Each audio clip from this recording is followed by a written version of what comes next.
cosa, cosa, todo lo que tiene entidad propia, ya sea natural o artificial, real o abstracta, corporal o espiritual.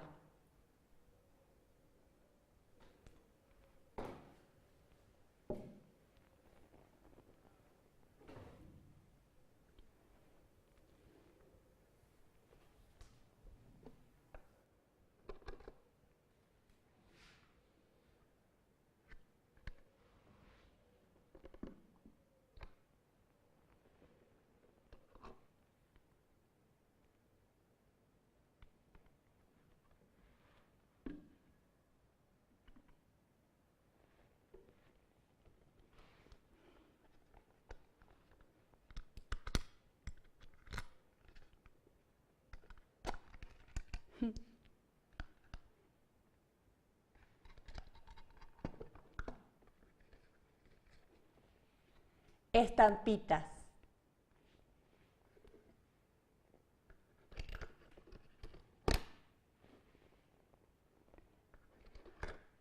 Llaves viejas.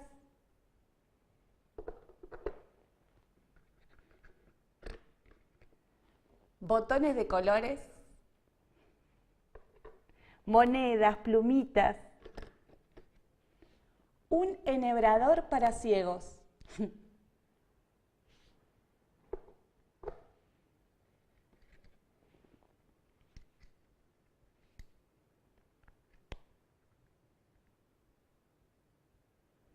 El reloj de mi abuelo.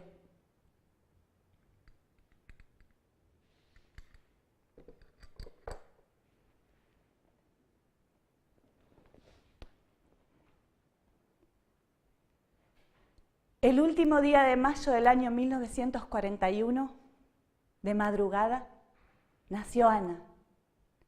Llegó directamente a su casa, a los brazos de la partera de la familia. Su madre descargó en ese parto todas las lágrimas no derramadas por su hija Lilia, fallecida a los 9 años de neumonía. En la memoria de Ana había quedado grabado el nacimiento de su hermanito, Esteban. Se recordaba a sí misma girando, girando, girando alrededor del poste de metal en la galería con rejitas de madera. Tengo un hermanito. Pero el destino quiso que Ana fuera la menor. A los 11 días, Esteban se fue para siempre y dejó a la madre sumida en un profundo dolor. Arrastraba una pena larga y lenta que ensombrecía la casa. Ana miraba a su madre tejer en el patio bajo el jazmín y jugar a sus hermanos mayores, Martín y Beatriz. Ella siempre estaba sola.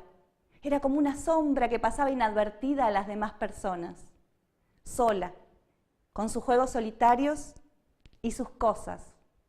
Simples objetos a los que Ana fue dando vida y que se transformaron en fieles y mudos testigos de su dolor. Cosas que tenían voz, ojos inquietos y oídos solo para ella.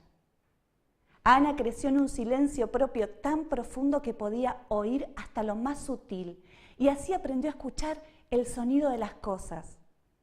Le encantaba quedarse despierta cuando todos dormían para escuchar los suaves crujidos de la vida, solo perceptibles, por ejemplo, en el leve movimiento de una cortina.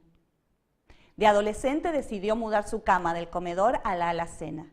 El cuarto sin puerta tenía un largo pasillo y luego una habitación tan estrecha que su padre tuvo que acortar el catre para que entrara. Las paredes con profundos estantes repletos de cosas. Y en el techo una amplia claraboya por donde a ella le encantaba mirar las estrellas en noches de verano. Ana se encargó de poblar aún más el cuarto de cosas, dándole entidad a cada pequeño objeto. No llevaba un criterio propio de coleccionista, guardaba de todo mezclado en los cajones, sin un orden aparente, pero conocía hasta lo más diminuto. Sabía de su existencia y cuando lo pensaba, sabía también qué otros objetos lo acompañaban. Sacapuntas en U, lapiceras fuente, monedas, plumitas, de todo, mezclado en sus cajones. Más tarde sus sobrinos se entretuvieron horas revisándolos y redescubriendo una y otra vez los tesoros de la tía, que solo ponía una condición: dejarlos cerrados para que las cosas no decidieran escaparse.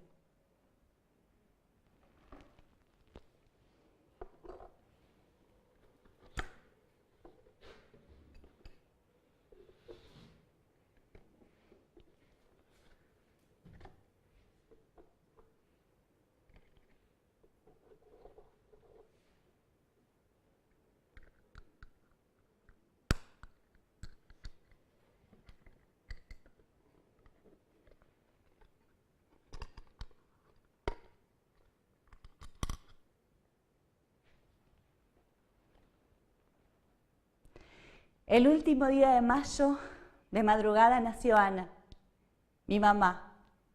Ella aún sigue rodeada de cosas y de objetos que tienen vida propia.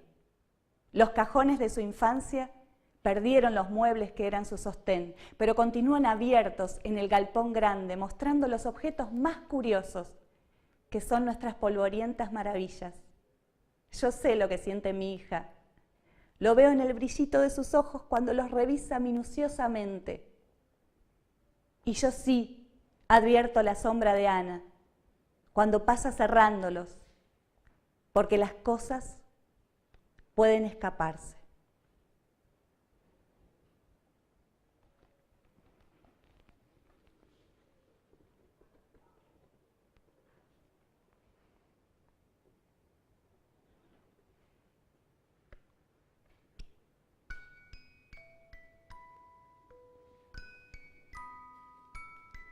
Con Dios me acuesto, con Dios me levanto. La Virgen María y el Espíritu Santo. Dios conmigo, yo con Él, hasta las puertas de Jerusalén.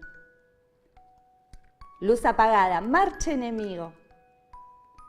Yo me quedo con Dios y Él se queda conmigo.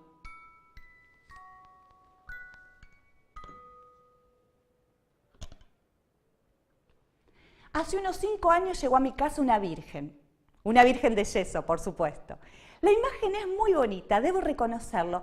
A mí, que siempre me dieron un poquito de temor las imágenes religiosas, esta me encanta, me parece una ternura.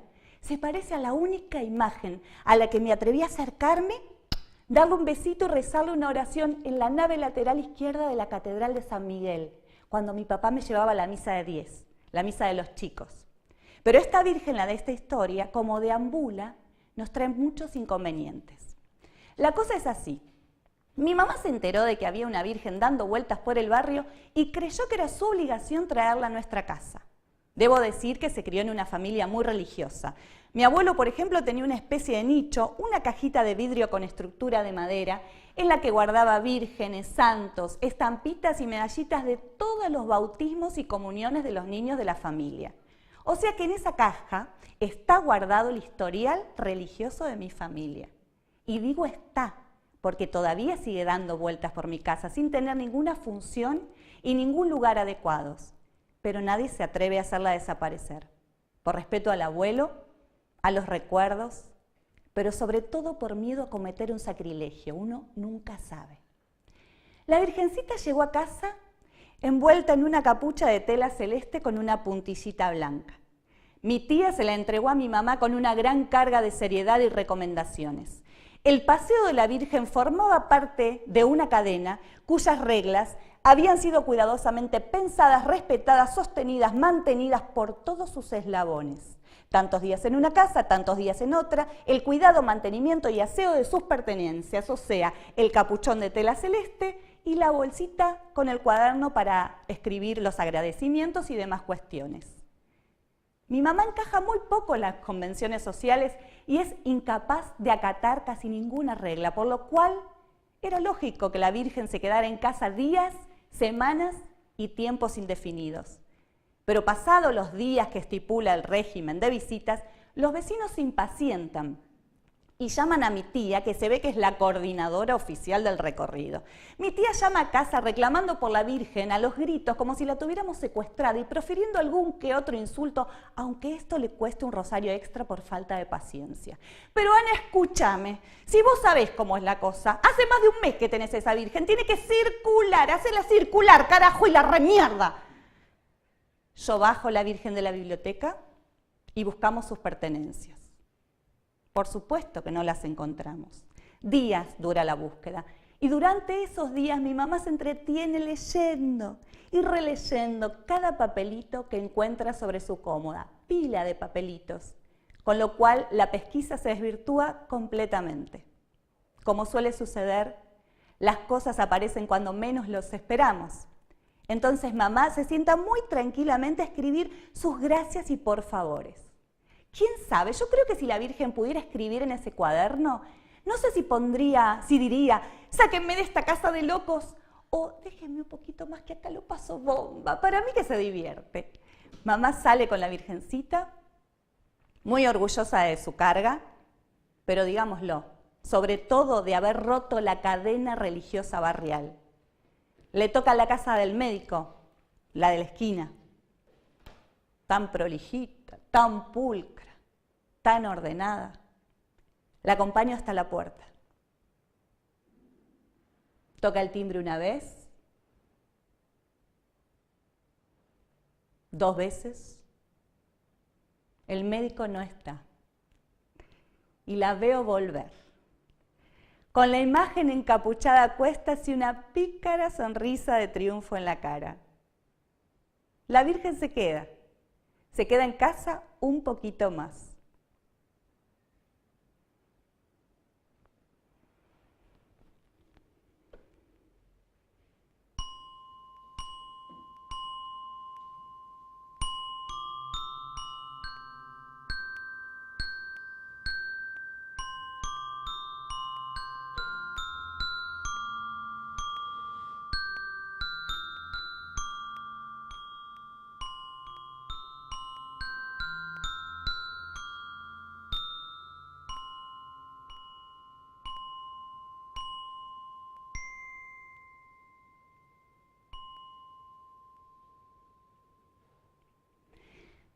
Recuerdo que de chica tenía, entre mis juguetes más queridos, uno que era mi preferido.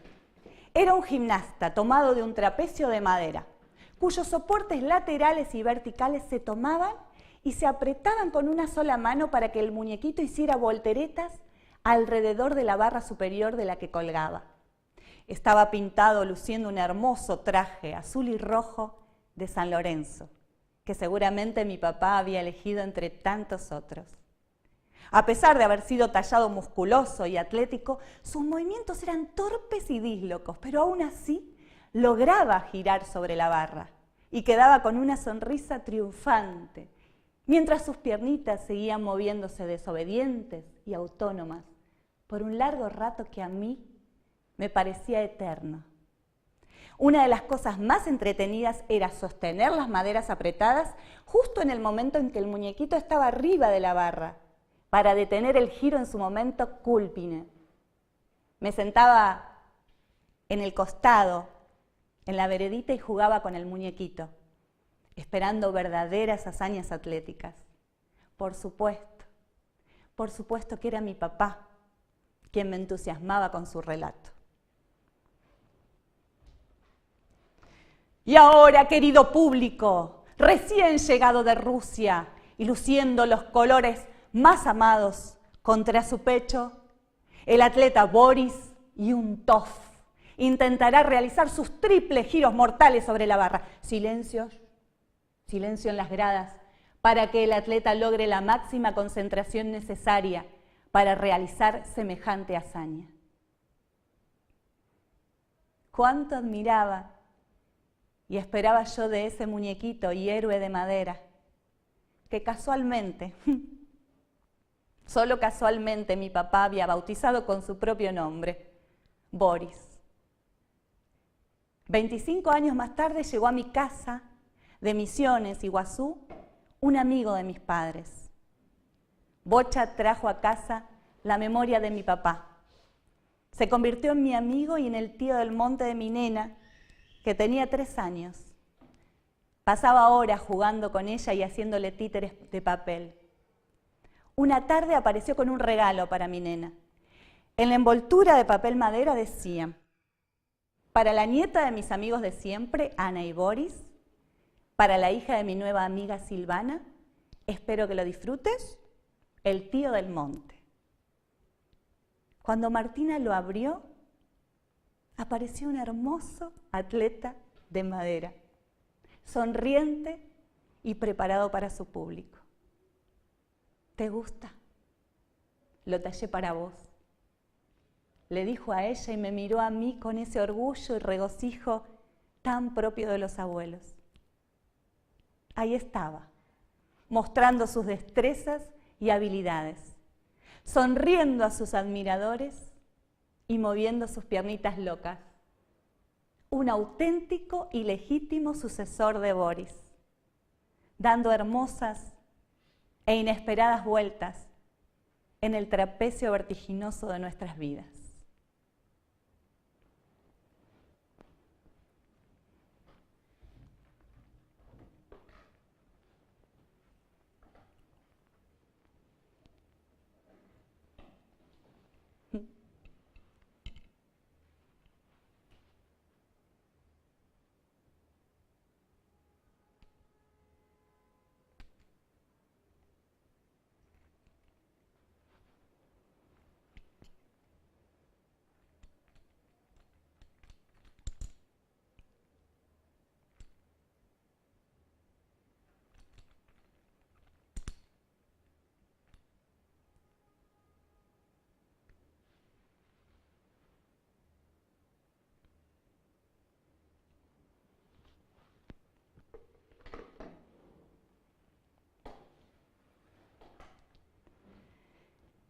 Trece años tenía yo nada más cuando ideé mi primera gran estrategia.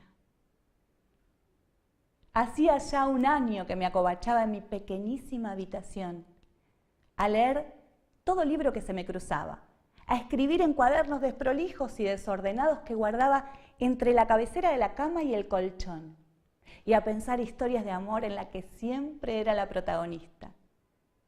13 años tenía cuando desde la oscuridad de mi cuarto, a través del vidrio y de la cortina, pude ver a un chico de lo más interesante, al que mi mamá le explicaba no sé qué misterios de la contabilidad. Y así empezó mi historia de amor, cuyos comienzos fueron completamente acechantes solo desde la oscuridad de mi cuarto. Sin saberlo, se convirtió en el dueño de mis besos, de mis caricias. Se enamoró y me enamoró, sin tener nada que ver en el asunto, por lo menos en un principio, porque yo era muy obstinada y se me había metido en la cabeza que sí, que él iba a ser mi primer novio y que me esperaban unos besos muchísimo más interesantes que los que estaba ensayando contra la almohada. Entonces tenía que salir de mi cueva, y empecé a salir de mi cueva y a mostrarme de a poco. Cruzaba estratégicamente todo el comedor a buscar un vaso de agua. De mis escuchas clandestinas concluí que se llamaba Daniel y que tenía que rendir una materia para poder pasar de año y seguir estudiando. ¿Qué excusa? ¿Qué tema podía ser tan interesante como para dar comienzo de una vez por todas a este amor que se venía gestando? Date cuenta, me daban ganas de zamarrearlo, pero no.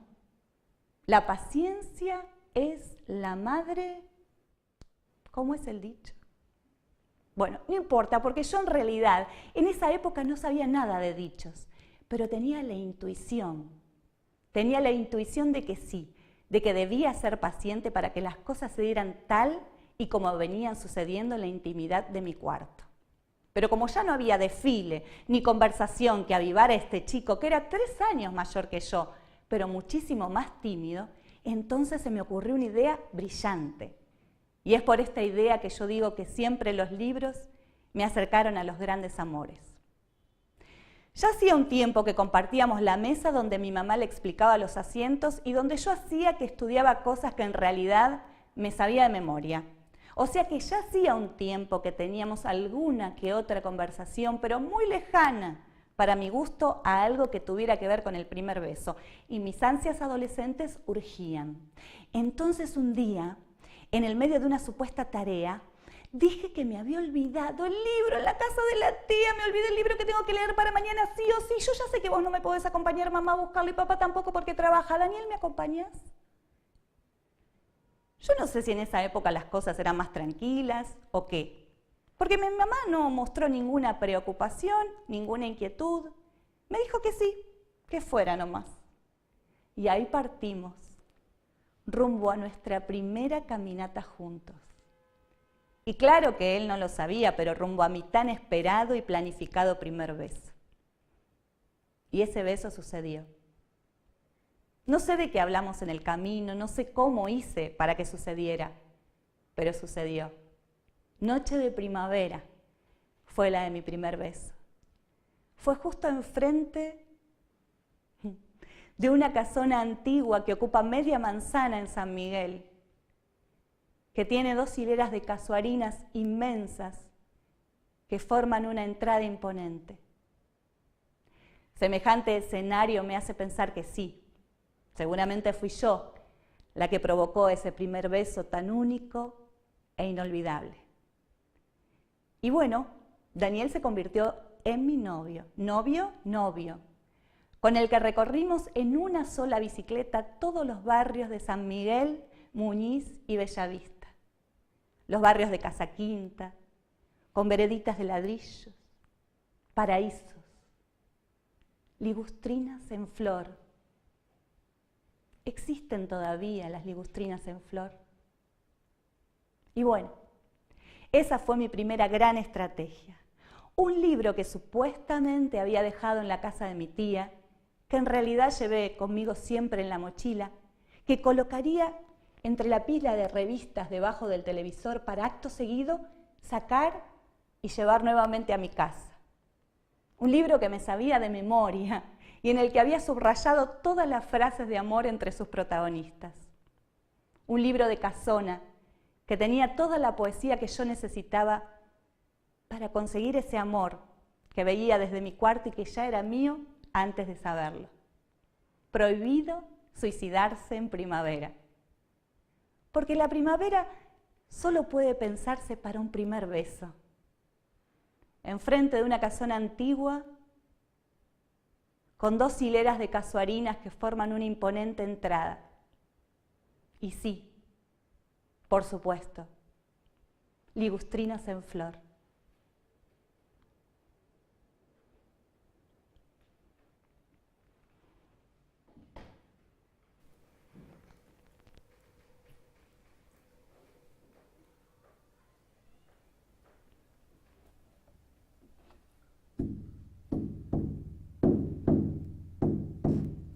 Sale el sol, sale la luna, la vida mía, con su vajilla de plata, la vida mía, una madejita de oro, la vida mía, del lindo sol se desata la vida mía, del lindo sol se desata la vida mía, del lindo sol se desata la vida mía.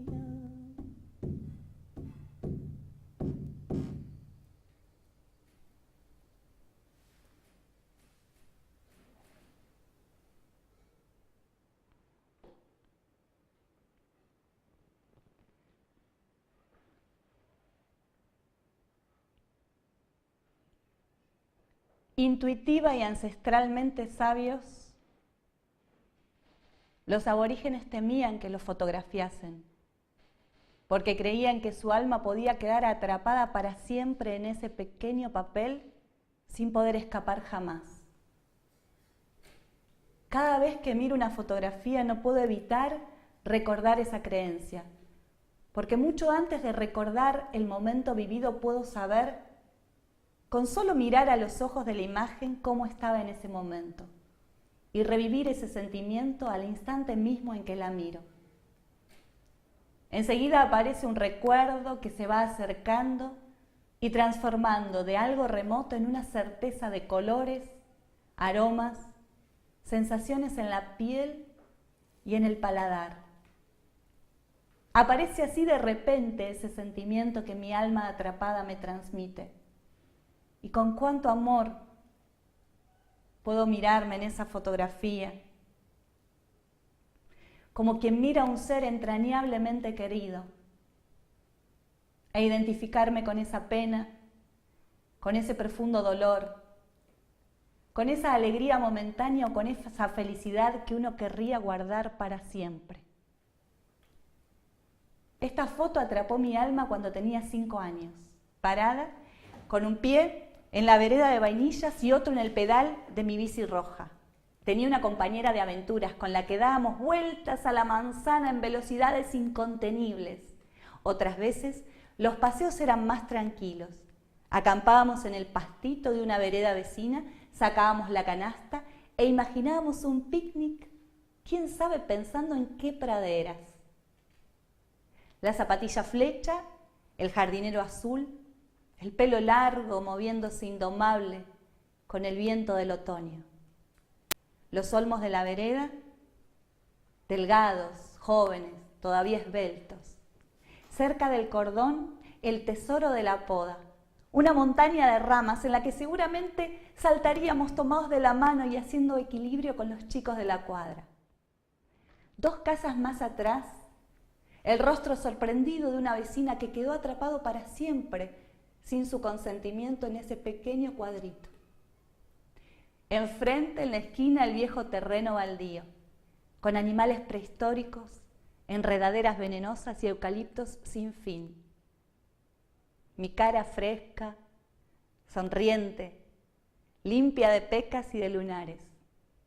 En los ojos esa mirada ansiosa y apurada por devorar la vida y por seguir volando con mi bicicleta a los lugares más remotos. Rápido, rápido, que quiero seguir jugando, quiero exprimir el día que me resulta corto, quiero descubrir nuevos caminos, conocer gente a mi paso. Quiero tener la sensación de haber vivido el día como nunca, de haberlo paladeado. Y cuando llegue la noche, quiero encontrarme con mi alma atrapada en cada foto y reencarnarme nuevamente en cada vivencia. Porque conoceré de memoria las huellas que me dejaron y los caminos por los que volveré a disfrutar una y otra vez, una y otra vez.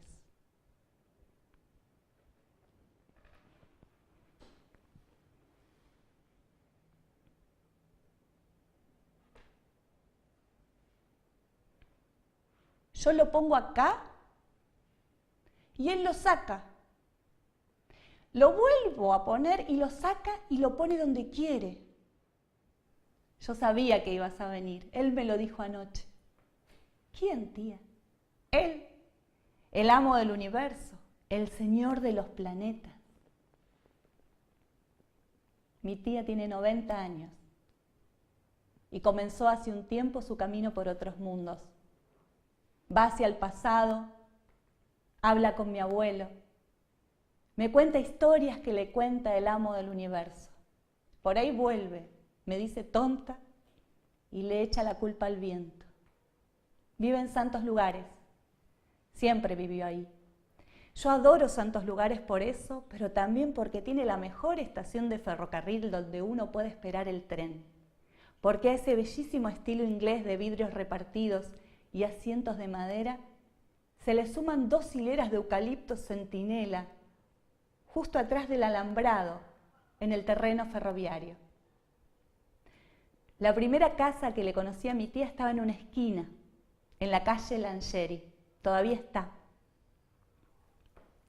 Recuerdo el zaguán, la puerta cancel, los techos altísimos, las puertas con banderola, la sala con su pinoté impecable, los cortinados y lo mejor, justo pegadito a la cocina, una escalerita que se doblaba en promesas hacia la terraza. Tengo una foto muy luminosa, a pleno sol, aupa de mi tía, yo bebé, casi recién nacida. ella jovencita con sus pantalones patas de elefante, los anteojos de carey y el perro Duque merodeando cerca de mis piecitos. Después de los almuerzos y de la religiosa tacita de café tomada cada domingo, mi papá me llevaba a dar una vuelta por el barrio, seguro para que no me aburriera. Y pasábamos por el frente de una casa que me quitaba el sueño. Me colgaba de la reja, mirando ese jardín sombrío, húmedo y desordenado, tan desolador como atractivo. Era la casa de Ernesto Sábato. Yo nunca lo vi, pero crecí escuchando anécdotas sobre sus solitarios y ensimismados paseos por el barrio y por la vieja estación. De adolescente descubrí su obra. Quise ir a Parque Lezama solamente para ir al lugar donde se habían encontrado Martín y Alejandra, los protagonistas de Sobre Héroes y Tumbas. No hace tanto tiempo, en Antes del Fin, leí entre tantas observaciones profundas y sensibles la descripción de su propio jardín. La vieja araucaria, la morera y los pinos centenarios. En el 2011 escuché sobre su muerte y una pena honda me invadió en un llanto de desahogo de esos que no paran, y sentí la necesidad de ir a su velatorio, que fue justo enfrente de su casa, en el Club Defensores de Santos Lugares. Su hijo Mario me vio llorando tanto que me dejó pasar del otro lado del cordón que separaba a los que iban a despedirlo. Le dejé mi ramito de jazmines, mis lágrimas y mi agradecimiento infinito por su sensibilidad en este mundo y por haber sido parte de mi infancia y de mi vida. El año pasado fui a la casa de Ernesto Sábato y pasé por la puerta de la casa de mi tía, la de la esquina. La dueña actual estaba en la puerta, entonces me acerqué y me animé a contarle quién era. Después de un rato de charla me hizo pasar. Fue tan emocionante recorrer las mismas habitaciones, pararme bajo los mismos umbrales, sentir el mismo olor. ¿Cómo puede cada casa tener ese olor particular que trasciende a los que las habitan y que aparece instantánea y mágicamente cada vez que las evocamos? Entonces de repente, solo por verla de refilón, apareció la misma ansiedad al ver la escalerita que se doblaba en promesas hacia la terraza. Subí, me dijo, está tal cual. Por supuesto que me saqué una foto también muy luminosa, ahora en verano, en el mismo lugar donde me había tenido mi tía de bebé, ahora acariciada por las copas de los plátanos que se asomaban por la baranda. Y de regreso esperé el tren en la vieja estación, ahora restaurada, con una gigantografía de Sábato en blanco y negro, con su sombrerito, la bufanda, el sobre todo, las manos en los bolsillos. Tía, fui a la casa de la esquina, la de al lado de Sábato, y me saqué una foto. ¿La querés ver? Le acerqué el celular con la foto. Lo miró con los ojos entrecerrados, la vista húmeda como queriendo llegar a algún lugar remoto. Mirá qué chiquita, qué flaquita que era. Mirá. Veía la foto actual, pero en realidad veía ese tiempo y ese espacio que ella había habitado. Ese espacio que ahora frecuenta tan naturalmente, va hacia el pasado y se mueve como pez en el agua. Va hacia el pasado, me habla de gente que ya no está, de lugares que ya no existen. O quizás sí, y el amo de los planetas le dice que yo, a pesar de mis años, todavía no puedo entender que el pasado está allá y está acá. Que nosotros estamos allá y estamos acá. Mira qué flaquita, qué chiquita que eras. Pero no, tía, esa soy yo, es del año pasado, fíjate bien. No seas tonta. ¿No ves? ¿No ves cómo se mueven las hojas con el viento? Yo lo pongo acá y él lo saca. Lo vuelvo a poner y lo pone donde quiere. ¿No ves? ¿No ves, mi chiquita, que sos la misma y estás ahí de nuevo?